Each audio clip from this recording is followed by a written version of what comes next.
As we get our potting soil together and water it and think about our containers, we also have to think about how are we going to fertilize the plants. There are a couple of options, one of which is you can take a standard granular fertilizer such as 10-10-10 and you can mix it right into the mix as you're preparing it. The rule of thumb is about 1 cup of granular 10-10-10 to about a bushel's worth of soil. So just mix it in and you're ready to get started. How much to put into the container really does depend on how many things you're going to put in the container. For example, in the container we're using today, we're going to put 1 tomato plant. Tomatoes have huge root systems and grow quite tall. When you fill your container, you want to make certain that it's relatively close to the rim, but remember you need space to add your water and your fertilizer. So don't put the soil right up to the edge. The soil may settle over time, and early on in the process you can always add a little bit more soil. Okay, our container's full of moist, fertilized soil, and now we're ready to transplant. In this size container, only 1 tomato will be able to grow. Remember, tomatoes are large and gangly, and we need to choose a determinate tomato. You want a tomato that's going to grow to a certain height and stop. If you don't know what varieties are determinate or not, ask one of your local nursery people or greenhouse operators. They'll be happy to help you. So we're ready to go. Our tomato plant has nice roots formed all the way around the side. We're just going to put a nice trench hole in there, put our tomato seedling in, and firmly plant. Remember, tomato seedlings will form roots all the way up the stem, so you can bury the seedling on the deep end.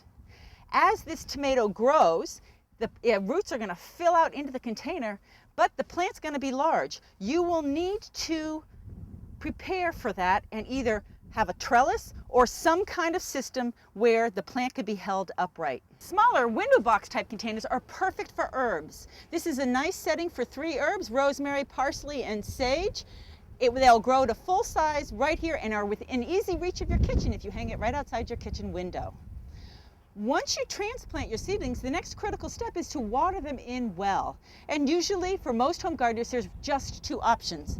You can use your standard watering can. The key is to water thoroughly. You want to make sure that the whole rooting medium is nice and saturated. So pour slowly and evenly. These soilless mixes, if they dry out to bone dry, they're very difficult to re-wet. So you water until the whole soil profile is saturated. On your home deck or your backyard, you will watch for water to actually leak out the bottom of your pots. The other option for larger containers or for people who have lots of them is to use your garden hose with a breaker on the end so that we get a nice gentle flow that can be adjusted. So this way I can just saturate the soil slowly and gently. You don't want a full force that will actually wash the soil away from the root ball. Remember, your garden plants don't have access to the earth where they can mine for water through acres of ground if need be. During the hot and dry parts of summer, you may have to water multiple times a day, depending on the strength of the sun and the wind. The last step to container gardening that we need to think about, in addition to regular watering, is fertilizing. These soilless mixes have almost no nutrient value. They have a little fertilizer charge to get you started, but on the whole, it's up to you to fertilize your plants. In our first example, we actually added some granular fertilizer to the mix. So if you do that, your plants will get off to a good start, but you will have to fertilize again. So let's talk about what you might want to consider. It needs to be a liquid-based fertilizer, something that either comes as a liquid or dissolves in water.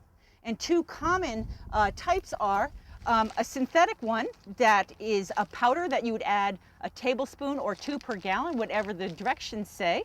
And the other one is an organic, maybe seaweed or fish-based emulsion.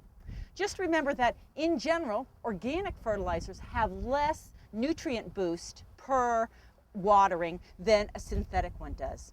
So all you need to do is follow the instructions on the container and mix up your watering can full of the mix.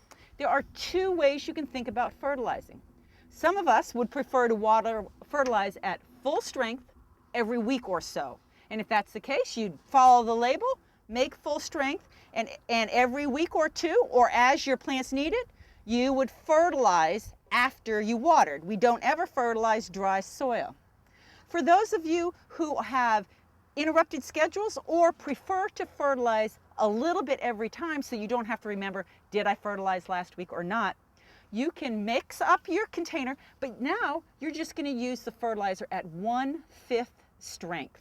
So if it called for a tablespoon to the gallon, you would either take 1/5 of a tablespoon per gallon, or you take that tablespoon and put it into a 5-gallon solution and fill your watering can from there. If you choose to do that, then every time you water, you're going to fertilize just a little bit. As you can see, container gardening offers a wide variety of choices of different types of vegetables that will do fine in a container, from tomatoes, herbs, to lettuce, and much, much more. It's not that complicated to do, just a little bit of investment in a pot and your time, and you're on your way.